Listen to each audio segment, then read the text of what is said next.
महाभारत का वह महाबली योद्धा जिसके शौर्य और विशालकाय रूप को देखकर स्वयं गुरु द्रोणाचार्य भी आश्चर्यचकित रह गए थे, यह गाथा है भीमपुत्र घटोत्कच की।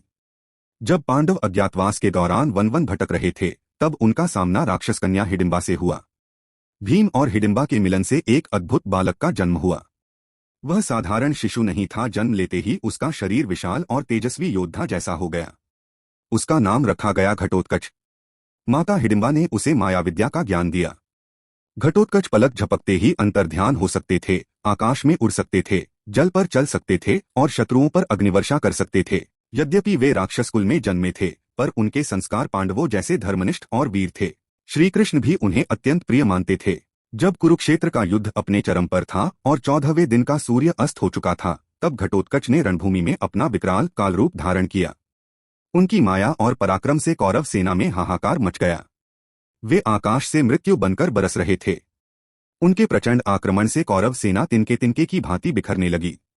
अंततः कौरवों की रक्षा के लिए कर्ण को अपनी अमोघ दिव्य शक्ति, वह वसवी शक्ति जो उन्हें देवराज इंद्र से प्राप्त हुई थी, प्रयोग करनी पड़ी। यह वही अस्त्र था जिसे कर्ण ने केवल अर्जुन के वध के लिए सुरक्षित रखा था।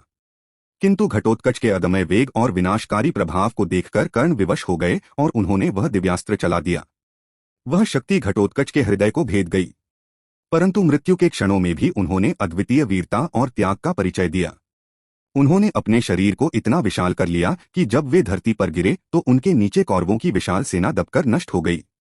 श्रीकृष्ण यह भलीभांति जानते थे कि अर्जुन की रक्षा के लिए यह बलिदान आवश्यक था। घटोत्कच केवल एक राक्षस योद्धा नहीं थे, बल्कि धर्म और कर्तव्य के लिए स्वयं को अर्पित कर देने वाले अमरवीर थे। उनका बलिदान महाभारत के युद्ध में एक निर्णायक मोड़ बन गया और इतिहास में उनका नाम सदैव अमर हो गया। अगर आपको ऐसी ही पौराणिक कथाएं पसंद हैं, तो चैनल को सब्सक्राइब करें।